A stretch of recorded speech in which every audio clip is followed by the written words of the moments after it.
낱낱이 파헤치고 공유해드리는 공간 디렉터 위선생의 MC 백지영입니다. 오늘은 지난번 소규모 건물과 관련해서 대수선과 인테리어 마감재 그리고 가장 중요한 대수선을 진행할 때 유의해야 할 점들을 알아보도록 할 건데요. 그럼 오늘도 노하우만 쏙쏙 골라서 알려주실 우리의 위선생님이십니다. 네, 반갑습니다.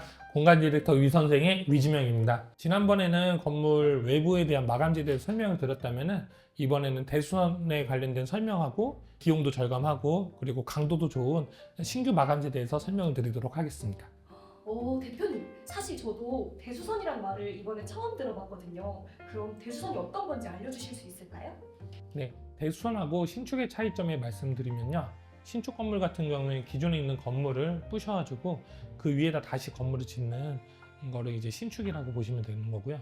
대수선이라는 기존에 있는 건물에서 외관하고 주요 구조물들을 좀 변경하는, 예를 들어서 벽이라든지 바닥 철거라든지 이런 걸 진행하는 거를 우리는 대수선으로 보고 있습니다. 오래된 건물을 가지고 계신 건물주 분들께서 좀 많은 고민을 하세요. 신축을 하는 게 맞을지 아니면은 대수선을 해야 할지 고민들이 많으신데 가장 먼저 좀 체크하실 거는 그 건물에 관련된 용적률에 대해서 체크가 필요할 것 같습니다. 신축 건물들 같은 경우에는 주차장 개수가 좀 더 제한되어 있고 그리고 용적률이 좀 많이 기존보다 줄어드는 경우가 많아가지고 따라서 신축 건물을 짓더라도 지금 있는 구 건물보다 평수가 더 적다고 하면은 대수선 공사로 진행하시는 게 맞다고 보고 있습니다. 임대료나 땅값은 계속 올라가는데 만약에 신축 건물을 짓고 평수가 줄어든다면 차라리 대수선 공사를 하는 게 좋은 거군요. 네, 맞습니다. 근데 대표님, 제 주변 분들도 이런 오래된 건물을 다시 하시면 엘리베이터가 없는 게 좀 많이 불편해서 결국에는 신축으로 많이들 가시더라고요. 요즘에는 사실 엘리베이터가 없으면 너무 불편한데 이런 부분은 어떻게 하면 좋을까요? 네, 좋은 지적을 해주셨는데요. 아무래도 대수선이 단순하게 이제 외관만 리모델링을 한다고 해가지고 그 건물의 가치가 그렇게 올라가진 않습니다.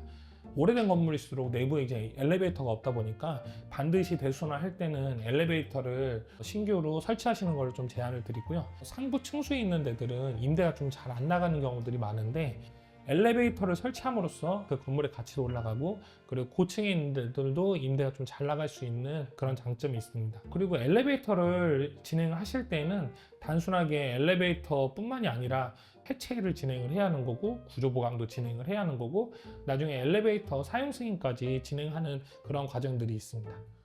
단순하게 엘리베이터만 계약을 하는 게 아니고 건물에 대한 보강 공사를 해야 된다는 말이군요. 처음 시작하시는 건축주분들은 용어도 그렇고 너무 어려울 것 같아요, 대표님. 네, 그 엘리베이터 같은 경우에 건물주하고 엘리베이터 업체하고 직접 계약하는 경우가 많이 있습니다.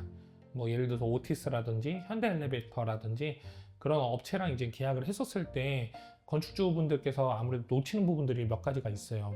시공사 쪽에서는 단순하게 이제 건물을 짓는 거를 우선으로 한다고 했었을 때 엘리베이터 승인 시 필요한 정기 증설이라든지 아니면은 해체에 관련된 해체 심의 도서 납품이라든지 좀 다양한 그 행정적인 절차들이 많이 있는데 아무래도 시공업체를 선정하실 때는 단순하게 그 건물을 짓는 시공뿐만이 아니라 엘리베이터 및 이러한 사용 승인까지 같이 통합적으로 봐줄 수 있는 업체 선정이 중요할 것 같습니다. 예비 건축주님들, 건축 시공사 외에도 해체 공사, 전기 공사, 건축 설계사, 구조 안전 진단 등등 별도로 필요한 계약건들이 있으니까 이런 점들을 꼭 자세히 확인해 보시고 하시는 게 중요할 것 같습니다.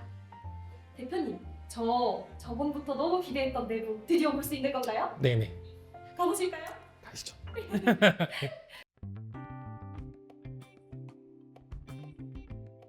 대표님, 얼른 내부 구경하고 싶어요. 함께 들어가 보실까요? 네네, 이쪽으로 가시죠. 오, 엘리베이터. 네, 맞습니다. 지금 이 건물 같은 경우에도 기존에 엘리베이터가 없었는데 엘리베이터를 신규로 설치한 사례로 보시면 되겠습니다. 설치함으로써 건물에 대한 이제 가치하고 그리고 사용하신 분들에 대한 편의성이 좀 더 상승됐다고 보시면 될 것 같아요. 확실히 너무 신기한 게 새로 지은 건물이 아니라는 게 믿기지가 않아요. 너무 깔끔하고 예쁜 것 같아요. 대표님, 혹시 그러면 이 계단도 새로 한 건가요? 겉에 있는 마감재 같은 경우는 새로 했고요. 기존에 있는 골조는 좀 그대로 사용했어요. 시공사들 만날 때마다 아마 좀 의견이 다를 텐데 어떤 건축사들은 기존에 있던 타일을 다 걷어내야 한다 이렇게 좀 제한하는 경우도 있겠지만 저희 같은 경우에는 비용 절감을 위해서 기존에 있었던 대리석 위에 이 타일을 저희가 치부를 했고요. 그리고 보통은 대리석 위에 또 대리석을 치부하는 경우도 있지만 저희는 패턴도 많고 강도도 좋은 계단 전용 타일을 적용해서 아무래도 마감재적인 거에 대한 퀄리티를 높였다고 보시면 되겠습니다. 어떤 업체들은 불필요한 공사를 억지로 강요하기도 한다는데 이런 걸 챙겨주시는 건 역시 우리 위 선생님밖에 없는 것 같아요. 감사합니다. 계단 같은 경우에 좀 유념하셔야 할 점이 있어요. 보통 타일하고 타일 만났을 때 그냥 타일로 끝나는 경우가 있지만 오. 저희는 그 논슬립이라는 마감재를 썼어요. 아무래도 비가 오거나 눈이 왔었을 때 사람들이 좀 미끄럼이 있을 텐데 이러한 논슬립을 꼭 치부를 해야지 안전상 문제가 없다고 보시면 되겠습니다. 확실히 이런 게 없는 계단은 되게 위험할 수 있는데 너무 꼼꼼한 부분인 것 같아요. 네네. 아무래도 안전이 가장 중요한 것 같아요. 그럼 한번 또 올라가 보실까요? 네. 여기는 화장실인가요? 아, 네, 맞습니다. 화장실 구경시켜 드릴게요. 네. 네. 오, 너무 깔끔해요. 화장실인데도 너무 안락한 느낌? 네, 저희가 일단 화장실을 컬러 톤을 잡을 때는 아무래도 밝은 톤을 좀 위주로 하고 있어요. 밝은 톤을 했었을 때 장점은 쉽게 말해 두 가지 정도는 있는데요. 첫 번째로는 그 내부 공간이 좀 넓어 보이는 효과를 연출할 수가 있고요. 두 번째로는 화장실 청결함이 좀 더 유지될 수 있는 그런 장점이 있습니다. 저희가 보통 내부 같은 경우에도 타일은 기본 사이즈가 아니라 600에 1200짜리 대리석 마블 느낌 날 수 있는 타일로 좀 진행을 해봤습니다. 아무래도 손님들이 왔었을 때 얼굴이 되는 부분이고 화장실을 보고 그 건물이나 그 회사에 대해서 가치를 좀 측정하는 경우들이 많이 있어요. 그런 거에 대해서 꿀팁이 하드웨어 같은 거를 좀 고가로 좀 쓰시면은 저희는 수전이라든지 아니면 세면대 그리고 양변기 같은 경우에도 다 이제 아메리칸 스탠다드 제품을 써서 이 공간에 대한 좀 가치를 올렸다고 보시면 될 것 같아요. 확실히 이런 화장실이나 옥상, 편의시설이 좋아야 직원들도 일하고 싶고 다니고 싶어지는 그런 회사가 되는 것 같아요. 맞습니다. 그러면 다음 공간으로 같이 가보실까요? 네. 대표님, 이 공간은 어떤 공간인가요? 이젠 보여드릴 공간은 내부 이제는 사무 공간으로서 여기는 대회의실로 보시면 돼요. 지난번에 외부에 대해서 설명드렸다면 내부 마감재에 대해서 제가 좀 설명을 드리도록 할게요. 보통 이제 천장을 보시면은 일반 그냥 수성 페인트로 마감이 되어 있는 현장들을 많이 보셨을 거예요. 근데 저희는 기성과 다르게 아무래도 질감이 있는 내압 뿜칠이라는 마감재를 했습니다. 저희가 이 마감재를 선택한 이유는 크게 두 가지가 있었는데요. 종석 미장이라는 약간 질감이 오돌토돌한 그런 느낌이 내부랑 외부랑 어떠한 연결될 수 있는 마감재를 좀 선택을 해봤어요. 그리고 두 번째로는 아무래도 일반 수성을 칠했을 때는 오래된 건물에 대한 그 어떤 골조적인 느낌들이 배어나올 수가 있어요. 근데 그런 배어나오는 것들도 저희가 커버를 하고 그리고 아무래도 깔끔한 연출을 하기 위해서 내압 뿜칠이란 마감재를 했고요. 이런 것들이 아무래도 디자인을 잡을 때 많이 계획하고 진행할 중요한 부분이라 생각이 듭니다.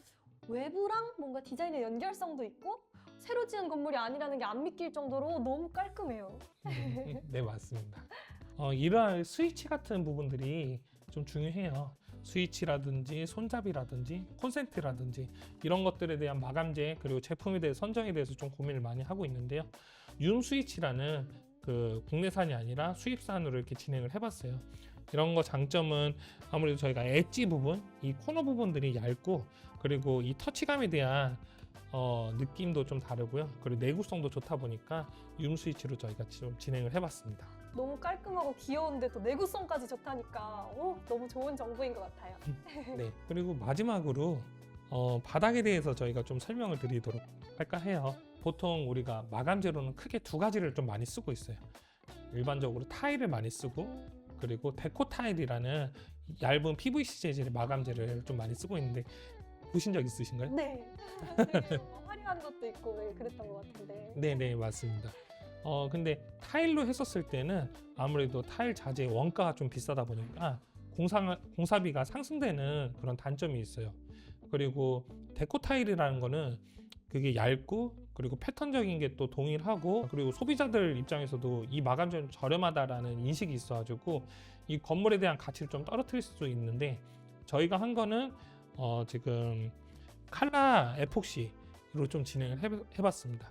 칼라 에폭시 중에서도 무광이 있고 유광이 있는데 무광으로 좀 추천을 드려요. 이유가 있나요? 유광으로 했었을 때는 아무래도 스크래치가 좀 잘 날 수 있는 그런 단점이 있고요. 어떤 부분은 좀 광이 죽는 경우도 있고 어디는 광이 살고 한 2, 3년 됐었을 때는 광 차이가 좀 많이 나가지고 그런 것 때문에 좀 단점이 있습니다. 그래서 저희는 무광으로 해가지고 매트하게 무광으로 좀 진행을 추천을 드리고 있습니다. 확실히 이 매트한 질감이 또 모던하고 깔끔한 느낌을 주고 심지어는 넓어 보이는 것 같아요, 대표님. 네, 맞아요. 말씀드렸던 타일이라든지 데코 타일이라든지 그게 면과 면이 만났을 때는 그 안에 선, 매지라고 하는데 그 매지 부분이 생길 수밖에 없어요. 그게 이제는 바닥에 대한 어떤 공간이 좀 분리될 수 있는 느낌이 들긴 하는데 이런 에폭시 같은 경우에는 무매지다 보니까 매지가 없어지고 하나의 면으로 보이는 거고 그게 이제 MC분께서 말씀하셨던 공간이 넓은 효과를 연출할 수 있는 장점이라 볼 수 있습니다. 옥상에도 대표님만의 노하우가 있다고 들었는데 한번 소개해 주실 수 있을까요? 그럼요. 가시죠. 네. 짜잔! 네, 여기 옥상이에요. 너무 예뻐요. 네. 대표님, 보통 옥상이라고 하면 녹색이나 회색 마감재를 많이 생각하는데 여긴 또 다른 느낌이네요. 네, 맞아요. 옥상에서 가장 중요한 게 뭐라고 생각이 드세요? 방수 아닐까요? 맞아요. 오. 아까 전에 말씀하셨던 그 녹색과 회색이 보통 우리가 이제는 우레탄 방수를 좀 진행한 거예요. 근데 그 방수재가 사실 취약점이 있어요. 좀 오래된 건물이나 이런 거 봤었을 때는 방수재가 크랙이 나가지고 이게 들뜸 현상이 있는데 크랙이 나는 이유는 직사광선을 직접 받다 보니까 그런 이게 들뜸 현상이 생기거든요. 그래서 저희는 나중에 그 방수에 대한 문제를 해결하고자 신규 마감재를 좀 써봤고요. 이게 지금 바닥에 보이시는 페데스탈이라는 마감을 썼습니다. 페데스탈의 장점은 여러 가지가 있는데요. 첫 번째 장점으로는 기존에 있었던 방수층에 대해서 훼손이 없이 진행을 할 수가 있어요. 시공 자체가 앙카볼트 시공이 아니라 페데스탈 그 마감재가 띄움 시공으로 해가지고 그게 이제는 600 간격으로 저희가 설치를 하고요. 설치한 이후에 저희가 30mm짜리 석재를 올려가지고 시공을 하고 있습니다. 그리고 보시다시피 지금 석재와 석재 사이에는 공간이 있어가지고 그 사이로 이제 물이 들어가고요. 물이 들어간 게 이제 배수 라인으로 빠지는 거예요. 그래서 아까 말씀드렸던 태양광이 이 페데스탈에서 반사를 해주다 보니까 그 안에 있었던 방수층의 손상이 최소화될 수가 있고 그 내구성이 길게 유지될 수 있는 장점이 있습니다. 확실히 옥상 같은 경우는 누수가 발생하면 큰 문제가 되는 경우가 많은데 엄청 좋은 선택을 해주신 거네요. 네, 여러분, 이런 꿀팁은 바로 위 선생님만 알려드릴 수 있습니다. 대표님, 오늘 대수선과 신축 건물의 차이점, 그리고 비용을 절감할 수 있는 내부 마감재들까지 되게 다양한 공부를 한 것 같은데요. 이런 프로젝트를 건축주분들이 진행하시려면 어느 정도 기간을 생각하는 게 좋을까요? 아무래도 처음 이제 건축주분들께서는 그 공사 기간만 좀 생각하시는 경우가 있어요. 공사 기간은 약 한 3달 정도밖에 안 걸리지만 그 이전에 저희가 이제 인허가 기간이 필요하고 그리고 시공 기간도 필요하고 사용 승인 기간까지 좀 필요해요. 그래서 전체적으로 한 7, 8개월 정도 계획을 잡고 진행하시면 좋을 것 같습니다. 확실히 이런 디테일한 부분은 위 선생님이 잘 챙겨주시는 것 같네요. 그럼 앞으로도 예비 건축주분들께 알찬 정보를 전달해 드릴 수 있는 공간 디렉터 위 선생이 되도록 하겠습니다. 구독과 좋아요! 부탁드려요.